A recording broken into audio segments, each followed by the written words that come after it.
Voilà, une émission un peu particulière ce matin qu'on réalise en coopération avec les chaînes affiliées à cette émission. On retrouvera tout à l'heure Marianne Ray, TL7, Télévision Loire 7 à Saint-Étienne, et Anna Britz à Strasbourg pour Alsace 20, qui co-intervieweront Patrick Caner, notre invité. Mais tout de suite, Saveria, les titres de l'actualité politique et parlementaire aujourd'hui. Bonjour à tous. À la une de l'actualité ce matin, à la suite de la loi Pacte, avec le Sénat qui accepte que l'État réduit sa part dans Engie, la gauche dénonce les conséquences sur les prix du gaz et le démantèlement d'un fleuron national.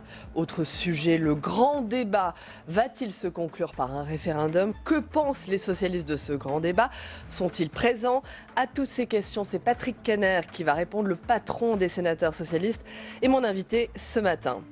Et puis le prix du trombinoscope politique et la révélation politique de l'année, le meilleur ministre ou encore la personnalité politique de l'année. Petit indice, elle vient du Nord et vous saurez tout à la fin de cette édition. La personnalité politique de l'année, elle vient du Nord, tout comme vous, Patrick Caner. Vous êtes donc mon invité, notre invité tout au long de cette édition. Bonjour. Bonjour. Mais tout d'abord, donc l'actualité politique au Sénat avec la suite de l'examen de la loi Pacte. L'État va bien réduire sa part dans Engie. La gauche craint des conséquences sur les prix du gaz et le démantèlement d'un fleuron national. Les explications de Michael Fitzberg. Pour Engie, c'est oui. Après s'être opposé aux privatisations de la Française des Jeux et d'Aéroports de Paris dans le cadre de la loi Pacte, les sénateurs ont accepté de voir la participation de l'État descendre sous le seuil de 33% dans le capital de l'ex-GDF Suez. Avec la levée de ce verrou, c'est le désengagement total ou partiel de l'État dans l'entreprise qui devient possible, avec des garde-fous sur les actifs stratégiques comme les canalisations de gaz. Le contrôle de la puissance publique continuera à s'exercer par le biais de deux instruments qui sont loin d'être négligeables. D'abord, le secteur restera régulé avec la Commission de régulation de l'énergie. D'autre part, l'État disposera toujours, et ça a été rappelé, d'une action spécifique lui permettant de s'opposer à la vente d'actifs jugés stratégiques. À gauche, cette nouvelle étape dans le désengagement annoncé de l'État est l'occasion de dresser un bilan de la libéralisation de l'énergie. Entre 2007 et 2015, la facture de courant s'est envolée de 49% et celle du gaz de 36%.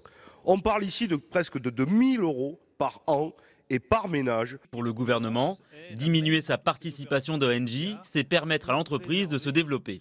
J'ai le choix entre bloquer le développement d'Engie parce que nous ne pouvons pas suivre l'augmentation du capital ou au contraire monter au capital d'Engie pour des sommes qui sont très importantes et qui ne sont pas justifiées.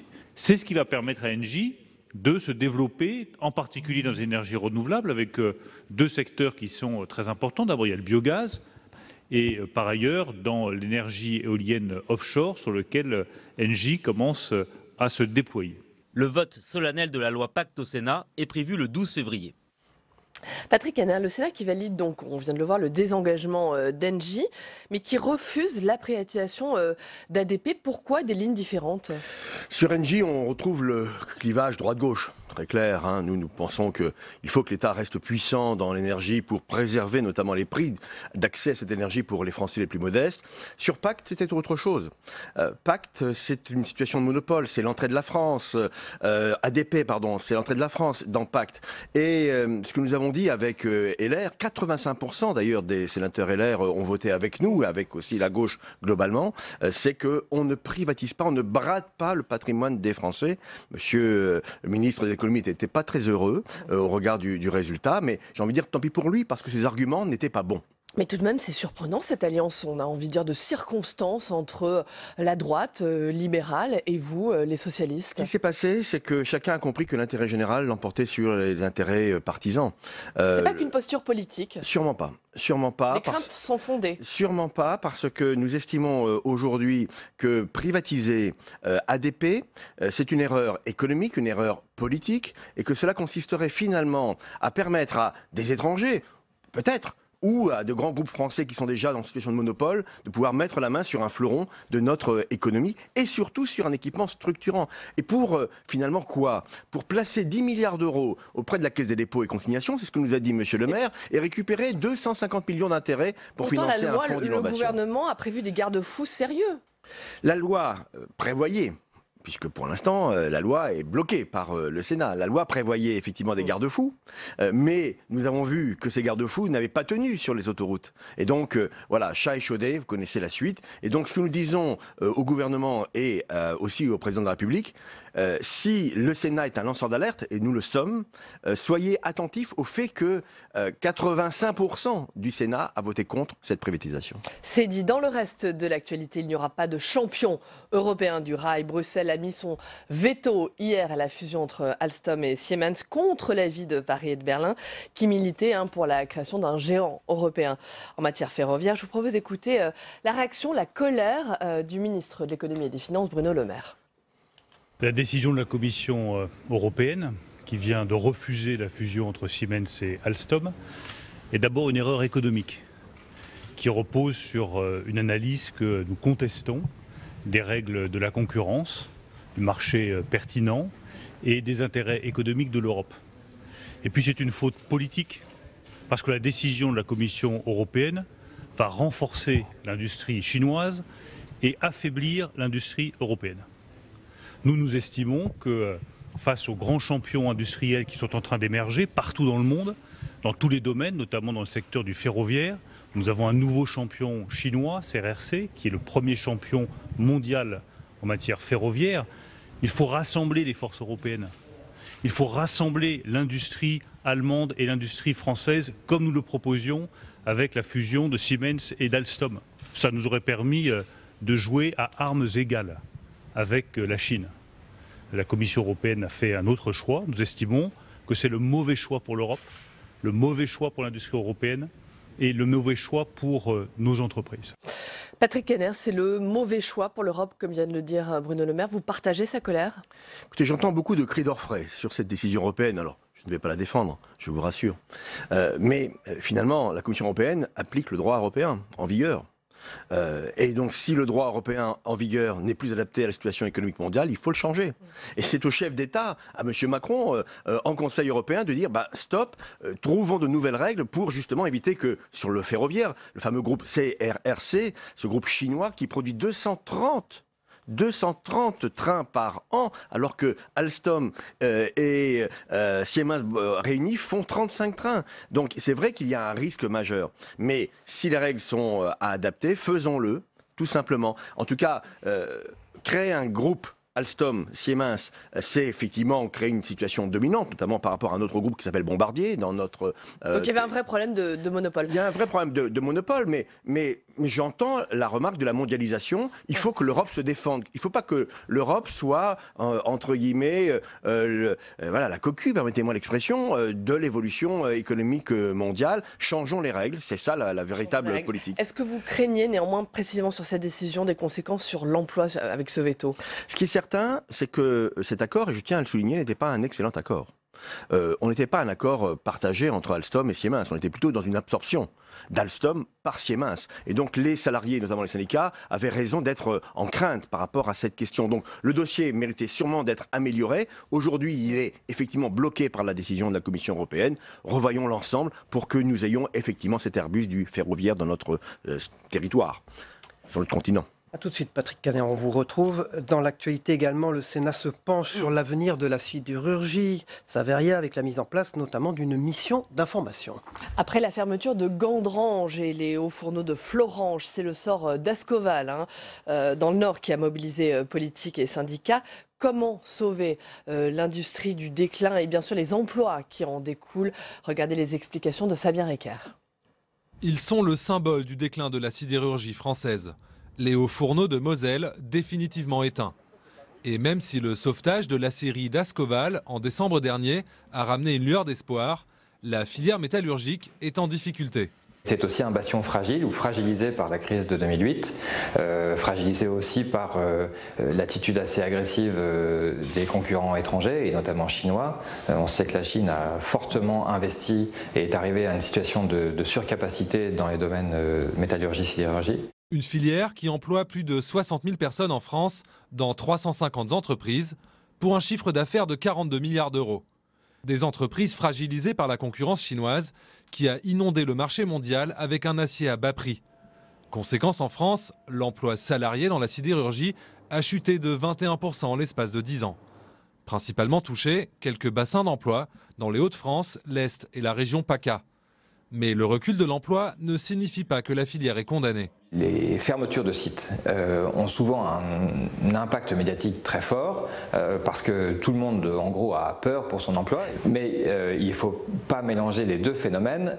La plupart du temps, une fermeture de site ne dit rien de la santé d'un acteur économique à l'échelle nationale. Des acteurs qui misent sur l'innovation et la montée en gamme pour résister à la concurrence.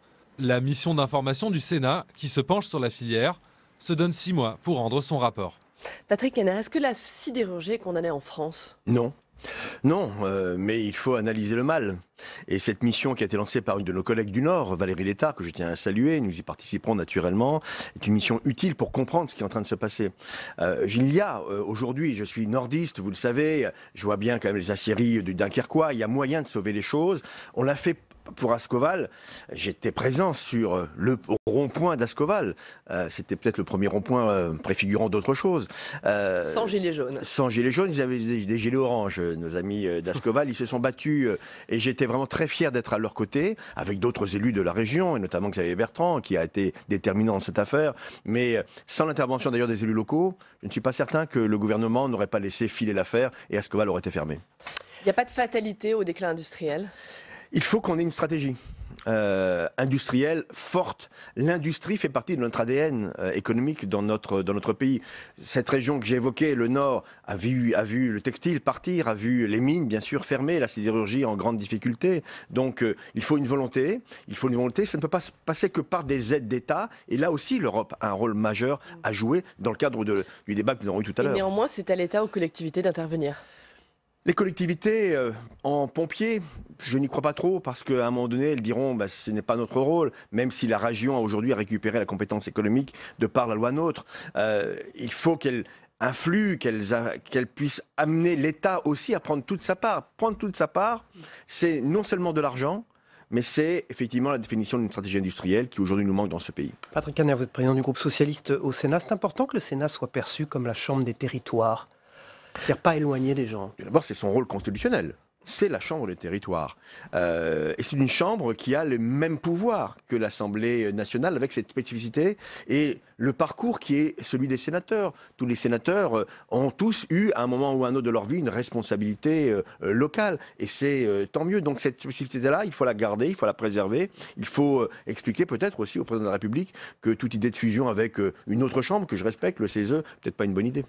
On va retrouver justement, parce que le Sénat est la Chambre des territoires et que nous sommes en partenariat avec les télévisions locales de France et la presse quotidienne régionale dans cette émission, Marianne Ray, qui est à Saint-Étienne pour TL7, Télévision Loire 7, une chaîne dirigée par IFOR, une grosse chaîne en Loire. Marianne Ray, vous avez Patrick Caner devant vous, donc allez-y, en duplex. Bonjour Patrick Caner. Alors dans notre département, la Loire, on a un problème, une problématique. On ne sait plus vraiment où sont les socialistes. Le groupe a littéralement explosé après les présidentielles. Notre député socialiste Régis Juanico a rejoint lui le mouvement Génération de Benoît Hamon et même l'ancien maire socialiste de la première heure de Saint-Étienne, Maurice Vincent, a lui rejoint le groupe En Marche. Alors qu'arrive-t-il à ce territoire, à notre département ? Et surtout, comment vous allez faire pour reconquérir la Loire ? Patrick Caner, ils sont où les socialistes ? D'abord, ils sont sur votre plateau. Moi, je rappellerai à Madame Ray que M. Juanico, certes, a rejoint Génération S, mais qu'il est toujours membre du groupe socialiste et apparenté à l'Assemblée nationale. Et j'en suis très heureux, c'est un ami. Nous avons aujourd'hui 40 départements où il n'y a plus de parlementaires socialistes. Ça, c'est la réalité, malheureusement, arithmétique. Ce n'est pas une bonne chose pour le fonctionnement de notre démocratie, parce que je crois à cette gauche de gouvernement, cette social-démocratie de gouvernement. Nous sommes encore le 3e plus important groupe parlementaire de tout le Parlement, avec nos amis de l'Assemblée nationale, et nous avons 50 000 élus locaux. Donc, c'est vrai que nous sommes en situation très délicate, très difficile. La situation de la Loire n'est pas particulière, malheureusement. À nous d'être fiers de ce que nous sommes. Moi, je ne suis pas non plus pour les autoflagellations, je suis pour la fierté du bilan qui a été le nôtre. Et on dit souvent, quand on se regarde, on se désole. Mais quand on voit ce qui est en train de se passer, le nouveau monde nous montre que finalement, l'ancien monde avait peut-être des qualités en termes de résultats économiques. Patrick Henner, je voudrais vous entendre sur le grand débat. 738 000 contributions sur le site du gouvernement, 4 000 débats publics organisés dans les communes. Le grand débat, très clairement, ça marche, ça passionne les Français. Ça marche, ils ont envie de faire de la politique. Personne d'ailleurs ne nie cela. Nous avons décidé, nous, de participer au grand débat. Moi, je suis en train de repérer dans mon département 3 ou 4 débats organisés par des maires ou des associations auxquels je pourrais participer d'ici le 15 mars. Donc il n'y a pas de doute là-dessus. Nous avons des choses à dire. Les Français ont des choses à dire. Et c'est une initiative originale que nous accompagnons. Pas de difficulté. La vraie question que chacun se pose, c'est quid ? Que va-t-il se passer? Et notamment la question de la transparence du process qui a été engagé. En une minute, le nouveau déplacement aujourd'hui du chef de l'État, du président, une constante, le président qui s'exprime, qui échange pendant des heures. Qui occupe les médias. Voilà. Est-ce qu'Emmanuel Macron accapare trop le débat? Est-ce qu'il faut compter son temps de parole? Écoutez, moi je suis quand même très inquiet. Quand je vois Emmanuel Macron ou le Premier ministre ou d'autres ministres faire la saturation des chaînes d'infos en permanence, je m'inquiète et nous allons saisir le CSA pour savoir si tout cela est conforme aux règles habituelles dans notre pays de répartition du temps de parole sur les chaînes. Patrick Kanner, on va remercier Marianne Ray, bien sûr, à Saint-Étienne, et on lui souhaite bonne chance pour trouver des socialistes. Vous avez entendu sa question? Oui, mais je suis prêt à venir dans la Loire s'il le faut, il n'y a aucune difficulté. Voilà Marianne Ray, message fait, merci à vous et à TL7 Télévision Loire 7. On va partir à Strasbourg, on va place de la République en duplex et en direct avec Adrien Labisse et Anna Britz qui nous accueille. Anna Britz, c'est la fracture territoriale qui ressort dans le grand débat chez vous. Oui, bonjour Patrick Kanner, tout à fait. Un des thèmes qui revient souvent ici, c'est la fracture territoriale, notamment en matière de services publics. Et puis en Alsace aussi, la loi NOTRe sur l'organisation du territoire est très décriée. Est-ce que elle a été votée cette loi sous le gouvernement socialiste. Est-ce que vous estimez que vous avez une responsabilité en la matière? Est-ce que vous estimez aujourd'hui qu'il faudrait peut-être remettre en question cette loi? Oui, c'est ce que m'a dit. Je considère que la loi NOTRe, aujourd'hui, est une loi qui est jeune. Son encre est à peine sèche selon la forme consacrée chez les parlementaires. Donc laissons-lui le temps de produire ses effets. Passer de 22 régions à 13 régions, c'est compliqué. Je le mesure bien. Et ça peut créer des frustrations, des incompréhensions. Donc, mais par contre, aujourd'hui, je n'entends personne remettre en cause ce découpage qui a marqué notamment le territoire de l'Est, mais aussi mon territoire dans les Hauts-de-France. Donc, soyons sereins. Les élus ont pris leurs responsabilités en la matière et je ne connais pas aujourd'hui de président de région, de droite ou de gauche, qui remettrait en cause ce redécoupage qui nous met à un niveau européen au regard des autres collectivités. C'est un sujet majeur aujourd'hui dans le grand débat. Oui, c'est un sujet majeur, mais ce qui est majeur, c'est quel service public de proximité. Donc s'il y a des grandes régions, il faut des départements forts, il faut des communes qui ne soient pas affaiblies, notamment au regard de leur dotation. Il faut aussi que le gouvernement prenne en considération cet appel, non pas au secours, mais cet appel à une plainte des élus locaux qui commence, semble-t-il, à être entendu, mais après 18 mois manifestement de non-dialogue. Manifestement, l'exécutif, le gouvernement ont changé d'attitude vis-à-vis des élus locaux. Oui, je crois que le président de la République a compris qu'il ne pouvait pas avancer contre les élus. On ne peut pas avoir raison tout le temps contre tout le monde. Et les élus locaux aujourd'hui s'expriment, mais je reviens encore une fois sur, effectivement, quid de cette expression au moment venu des décisions. Patrick Henner, justement, j'aimerais vous entendre sur l'issue de ce grand débat. Est-ce que vous seriez favorable, oui ou non, à un référendum? Édouard Philippe s'est montré plus que sceptique avant-hier aux questions d'actualité au Sénat. Tout ce qui aurait pour effet de remettre en cause la clarté du débat serait probablement écarté, c'est ce qu'a dit le Premier ministre. Vous y êtes favorable ou pas? Moi, je suis favorable à un référendum une fois qu'on a tamisé toutes les propositions. Je m'explique. Pas de référendum pendant les européennes. On ne gâche pas, entre guillemets, le débat européen par un référendum sur des sujets locaux et des sujets nationaux et sociaux, en l'occurrence. L'Europe mérite un débat plein et entier. À partir de là, ce référendum, il faut le préparer. Il ne faut pas qu'il ne soit basé que sur les questions que souhaite poser l'exécutif. Sinon, à quoi aurait servi le grand débat? Donc, ce que nous souhaitons, c'est une grande conférence sociale et territoriale qui fasse qu'on repère les points principaux et qu'on soumette au référendum, y compris les questions dont n'a pas envie le président de la République. Patrick Henner, d'abord de dire au revoir à Anna Britz qui est à Strasbourg, place de la République. Elle ne peut pas rester plus longtemps avec Adrien Labisse. Merci Alsace de votre coopération dans cette émission. On se retrouvera bien sûr avec vous. vous, chaîne dirigée par Olivier Anne. Merci Anna et à très vite. Voilà, vous savez rien. Un mot sur les européennes. Quel est votre sentiment face à vous évoquez les européennes, hein. Quel est votre sentiment face à l'union, ou plutôt la désunion des gauches pour ces européennes? Irresponsable. La bataille des égos n'a aucun sens. Les gauches doivent pouvoir se rassembler. C'est le travail qu'essaye de mener Olivier Faure. Mais ça ne peut pas être un travail de rassemblement sur, entre guillemets, les ruines présupposées du Parti socialiste. Je vous ai expliqué tout à l'heure pour quelles raisons nous étions encore bien présents dans le débat politique et nous devons le rester. Donc il faut que la gauche se rassemble, mais sur un projet politique cohérent, et j'appelle vraiment à la responsabilité en la matière. Patrick Caner, la province se sent mis de côté. La une du Parisien aujourd'hui et d'aujourd'hui en France, c'est Paris vu par la province. Est-ce que vous vous sentez aussi du côté classé du côté des Parisiens? En tant que parlementaire, naturellement. Je vis 4 jours par semaine à Paris dans le cadre de mes responsabilités de président de groupe. Est-ce qu'on vous interpelle là-dessus? Oui, on m'interpelle. Il y a une forme de suffisance de la capitale qui, je le dis, a été renforcée depuis l'arrivée de M. Macron au pouvoir. Parce que la fonction jupitérienne, la descente très verticale des décisions sur les provinces a été très très mal appréciée. Donc il faut rééquilibrer les choses. Paris, notre capitale, nous avons une tradition historique jacobine, malgré toutes les tentatives de décentralisation qui sont pourtant nécessaires.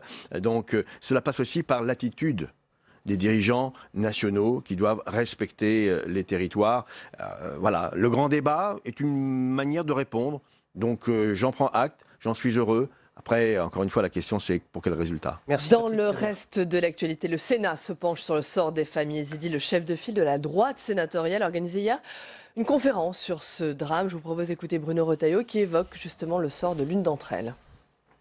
Nous avons proposé que l'Union européenne puisse soutenir l'Irak dans sa reconstruction, notamment immatérielle, pour que justice soit rendue, de façon à ce qu'il y ait une vraie réconciliation, non pas sur une base de revanche, mais au contraire sur la base de la justice. Et je pense qu'un certain nombre de crimes, qui sont des crimes de masse, qui peuvent être qualifiés de crimes contre l'humanité, de crimes de génocide, concernent bien sûr les yézidis. Et on a une joie d'accueillir ici au Sénat une jeune femme qui a été réduite à cet état d'esclave sexuelle à l'âge de 12 ans. Elle en a maintenant 17. Elle a écrit avec sa mère un livre, Prisonnière. Je pense que c'est un témoignage très très fort pour sans cesse rappeler que là-bas, les choses continuent. On compte sans doute plus de 3000 aujourd'hui, jeunes femmes qui sont réduites à cet état d'esclavage.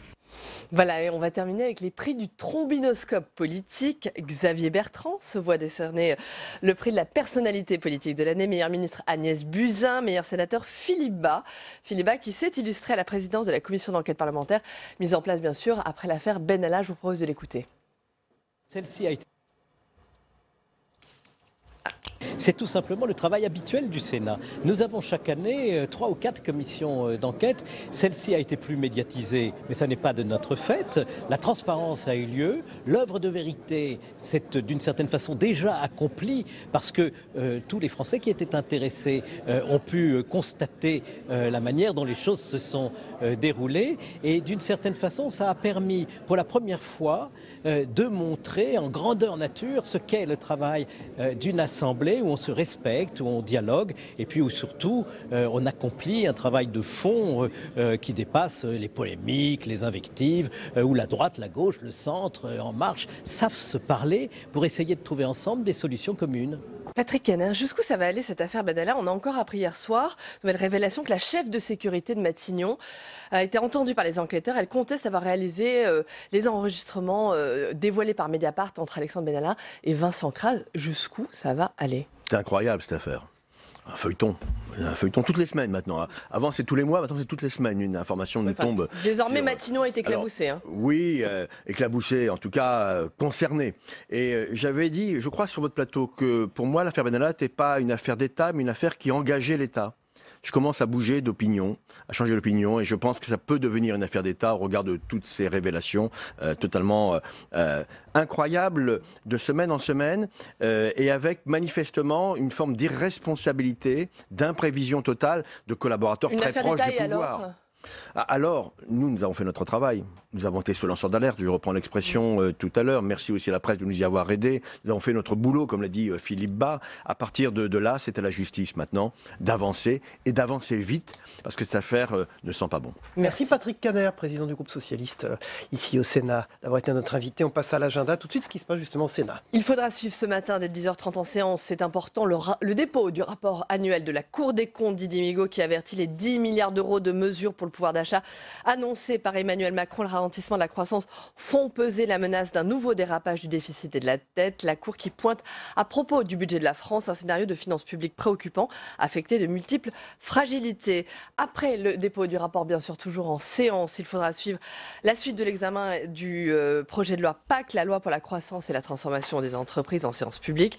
Et enfin, autre temps fort aujourd'hui à 11h, des auditions importantes de plusieurs personnalités dans le cadre de la mission d'information sur la répression des infractions sexuelles sur mineurs, notamment l'audition de l'association La Parole Libérée. Voilà, c'est dit. Merci Savaria, au revoir, à demain. Merci à vous. Merci Patrick Caner d'avoir été notre invité. À demain, Merci on regarde la beaucoup. météo ensemble. On se retrouve après le temps qu'il fait en France avec cet épisode pluvieux qui la traverse. À tout de suite.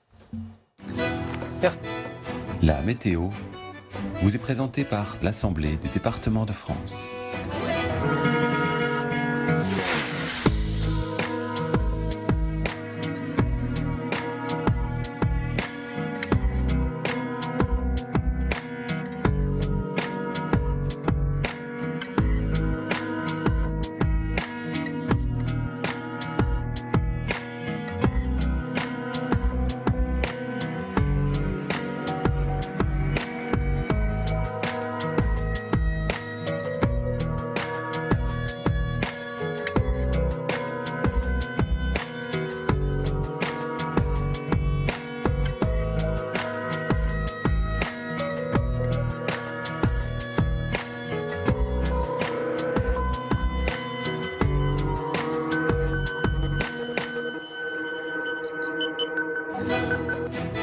C'était la météo avec l'Assemblée des départements de France.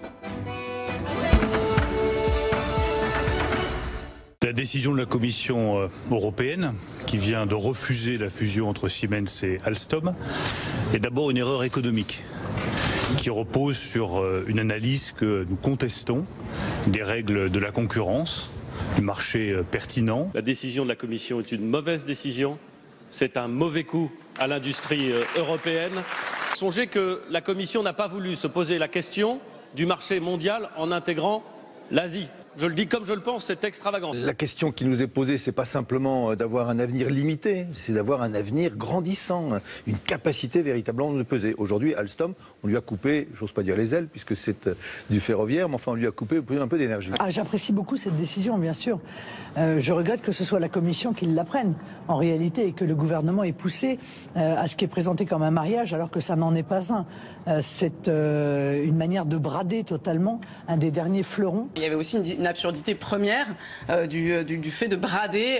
Voilà, nous ne sommes pas favorables à brader l'outil industriel français. Nous avions donc émis déjà de très fortes réserves sur toute cette affaire Alstom. Le débat sur le référendum est prématuré. L'intérêt de ce débat, c'est d'aller au fond des choses, de permettre justement de débattre et de trancher des questions sur le fond, et ensuite de se poser des questions du véhicule, de la décision, de la modalité. Qu'il y ait notamment, pas seulement, mais notamment le référendum comme sortie du grand débat. Moi, ça ne me pose pas de problème. Il faut que ce soit constitutionnel, évidemment, mais de toute façon, ce n'est pas constitutionnel, il ne pourra pas le faire. On fait par référendum ou des traités ou des textes de loi, ou l'un ou l'autre. Alors s'il a plusieurs idées à soumettre à référendum, concernant l'organisation des pouvoirs publics, d'après ce que j'ai compris, eh bien le plus simple pour lui, ça serait de faire un référendum pour convoquer une assemblée constituante, parce que ça au moins ce serait cohérent. Mais le reste, non, ce n'est pas possible. Voilà ce que dit Mathieu Orphelin pour justifier son départ du groupe La République En Marche. Voilà, nous ne sommes malheureusement pas au bon rythme sur aucun des grands chantiers. Il faut aussi que nous sachions pour qui et pourquoi nous avons été élus par les Français. Et donc, à partir de là, le soutien me semble être de mise. Chacun prend ses responsabilités. Mathieu Orphelin, c'était le compagnon de route historique de Nicolas Hulot. Et son départ, c'est un peu une réplique logique et même assez attendue au départ de Nicolas Hulot qui a eu lieu il y a quelques mois. On savait que ça allait arriver, c'est une question de calendrier. Ça amorce en réalité quelque chose, c'est que sur le plan politique, la base d'Emmanuel Macron est en train de se restreindre. Voilà, jeudi prochain on retrouvera cette formule d'émission. Nous irons au plus près des Français dans le grand débat national grâce à nos partenariats avec les télévisions locales et la presse quotidienne régionale en duplex et en direct. C'est notre manière de nous différencier dans le grand débat national. Et puis demain c'est Philippe Martinez, le secrétaire général de la CGT qui sera notre invité politique sur ce plateau. Voilà, avec Michael Zamès, rédacteur en chef, et Alexandra Thierry, la chef d'édition. On a été ravis de vous présenter cette édition particulière, spéciale, autour du grand débat national avec les télés en région. Au revoir, à demain, merci de votre fidélité.